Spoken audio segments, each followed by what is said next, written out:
So the Oklahoma City Thunder have done some things this offseason. They successfully re-signed Paul George, but they've also done some other things in terms of buying out Carmelo Anthony. They've got a healthy Andre Robertson. They also signed Nerlens Noel. I think they go into this next season playing Alex Abrinas and Jeremy Grant a bit more often, and those two were good for them in the postseason. And I know I talked about this about 2 weeks ago, but that was with the idea of Paul George, if he was going to stay. Now that he has stayed, and now that we see the team in place, I think we have a better idea of how good they can be. And that's the question, how good are they going to be? Well, I think losing Carmelo Anthony is a plus. Andre Robertson being healthy, that's of course a plus. Nerlens Noel, potentially a plus. So, I actually do want to start with just Melo being gone. I think that makes the most sense. So, Jeremy Grant was better for them, better defender, can switch among a few positions, and you look at it now, I don't know who starts at power forward for them, really. There's a few different options, whether it's Patrick Patterson, there's Jeremy Grant, and maybe his three-pointer can be a thing. His percentages haven't always been bad, it's just his volume hasn't been there. Or what you could attempt to do is you could go with Abrinas, Robertson, and then Paul George. I guess if you wanted to maximize the shooting around Robertson, then that is what you would go with. I don't really know. I guess that one could give you the most switchability, but then at the same time, Abrinas isn't the best defender in the world. I don't know if there's a clear option that they go with. I'm sure they'll experiment with different things throughout the season, but the fact that you don't have Carmelo Anthony there now gives you more of a luxury in terms of experimenting.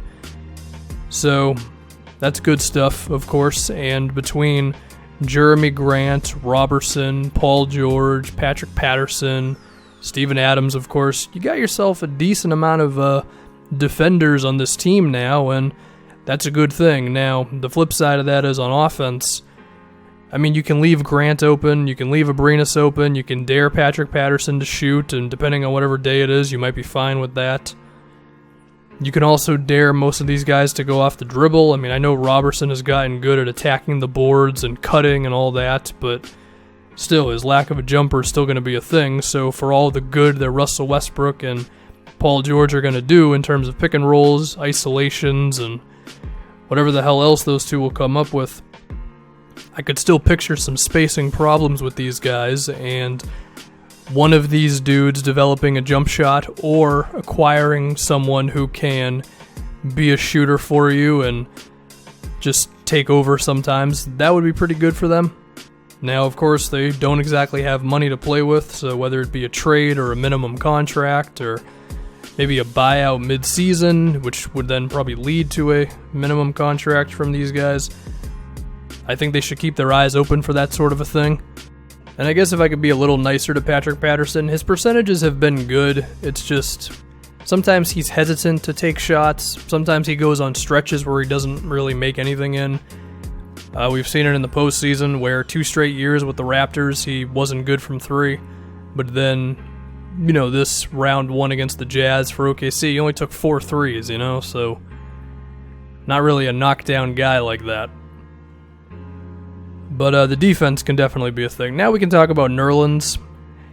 I don't know, man. I mean, it depends on if he's going to just be disciplined, because his problem with the Mavs was, like, he played outside of the defensive system that Rick Carlisle had because he was so desperate to justify turning down the money that the Mavs offered him.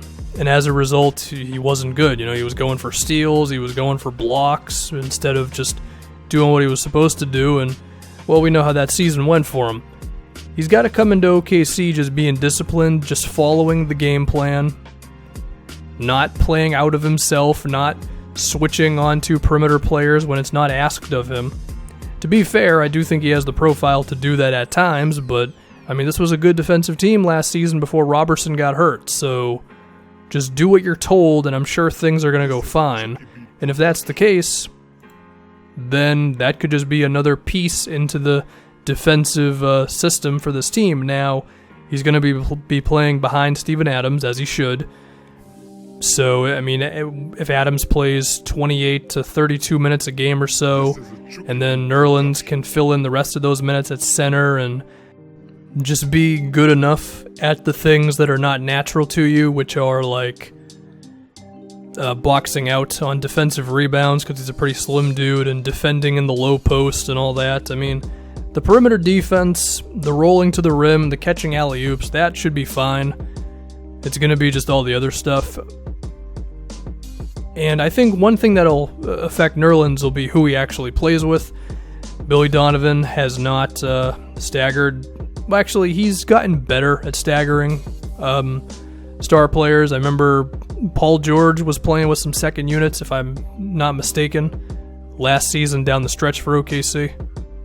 Yeah, in the round 1 series against the Jazz, there was a lineup of Paul George with Grant and Patterson and Raymond Felton and Abrinas that played about 20 minutes total in that series. That was actually pretty decent. So, he's warmed up to it a little bit.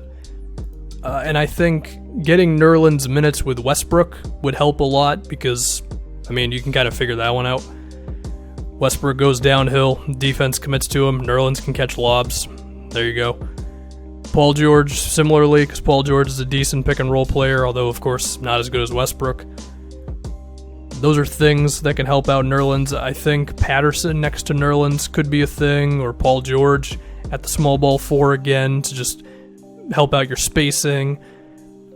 Depending on the lineups that Donovan goes with, we could see teams, or this team, have some all-defense lineups where it's like between Steven Adams and Robertson and Paul George. Those three will always be in there, but then you go with like Jeremy Grant and then Patterson if you really want to. You'd have to get kind of creative with who plays where, but that's a thing. Paul George, I guess, is your primary ball handler in that situation. Or you could go with a more shot-happy kind of a thing where it's like Paul George, Abrinas, Felton, if you want to have him in there with Westbrook. I think that could be a thing for you. There's versatility. And I hope that with just Carmelo Anthony gone, those possessions you would have where it would just be a mellow ISO, those are just going to be gone now, right? And some of those possessions are going to go to Paul George. Some more are going to go to Westbrook. And sure, Russell, sometimes it's ugly with pull-up jumpers that aren't good or three-pointers that aren't good, but you'd always rather have Westbrook ISOing than Carmelo Anthony at this point. So we should hopefully see a more efficient offense. And again, in the playoffs, that one lineup they had where it was Westbrook, Jeremy Grant, Alex Abrinas, Paul George, and Steven Adams, it was very successful, but unfortunately they had way too many minutes with that lineup not in the game. And, Utah was pretty good, so them's the breaks. So I'm intrigued by OKC. Where do they rank in the Western Conference? Look, I think the Rockets have gotten worse. Losing Trevor Ariza, losing Mbah Moute. Seems like they're going to add Carmelo Anthony. I could picture their defense tanking from like 5th or 6th or whatever it was down to like 11th or 12th. They still have Chris Paul, James Harden actually wasn't bad, PJ Tucker, Clint Capella. Like, they still have some guys, and I'm sure Daryl Morey can acquire at least 1 or 2 wing defenders. But Carmelo Anthony sucks on defense. So, going from Trevor Ariza to him could be a pretty massive drop-off. You combine that with Chris Paul's health is always a fear going into another season. On top of Clint Capella maybe kind of mad even if he's back on a potential qualifying offer instead of an actual deal from these guys. Is it out of the question that OKC is secretly the second best team in the West? Maybe. I don't want to pencil them in because even while I do think from a roster standpoint OKC is better, even if just from losing Melo, if anything, and getting Robertson back for hopefully a full season, there's a chance, one, that Robertson's health is not totally there. There's also a chance that Nerlens sucks. And there's a chance that Billy Donovan doesn't totally realize the staggering of minutes. Also, the lack of shooting on this team, even if Abrinas is there, may still be too much. And let's not act like this offense is just going to be beautiful because Carmelo Anthony is gone. Like, yeah, the Melo ISOs are gone, and that's more possessions to Westbrook and Paul George. But even when Kevin Durant was his teammate, a Russell Westbrook-led offense still wasn't pretty, all right? So let's not act like this is going to be some Brad Stevens, Eric Spoelstra, Rick Carlisle, Greg Popovich-esque offensive scheme all of a sudden. Like, it's still probably going to be rough to look at sometimes. I'm just banking on the defense improving and the flow of the offense getting marginally better. But that still doesn't make me go scream up and down, oh yeah, they're definitely the second best team in the West. So I'm going to say they're not. I'm going to say that they are definitely better. And I'm not going to be like shocked if they're the second best team. Maybe not even by record, but like we realize by like round 2 of the playoffs, oh, these guys are better than Houston. But I'm not going to bank on it. So I'm putting it out there. I don't think they're the second best. Chance I could be wrong there, but I do still think Houston's the second best team. But we also have to look at the rest of the West. I mean, the Lakers are going to be in the mix now. I think the Pelicans have improved just from moving Anthony Davis to center, if anything. Although the loss of Rondo is actually a thing because he fit in with them pretty well. Even if not all of his advanced numbers are the best, I think a lot of those are from the beginning of the season for the Pelicans last year. It's a tough call. The West is very close. So, yeah, I do think it's still Golden State. Decent drop-off now because of some losses. Then Houston. Then a little teeny bit of a drop-off rest of the Western Conference. So, yeah. But again, I think OKC has improved, and that's a good thing. That's going to do it, and I'm done.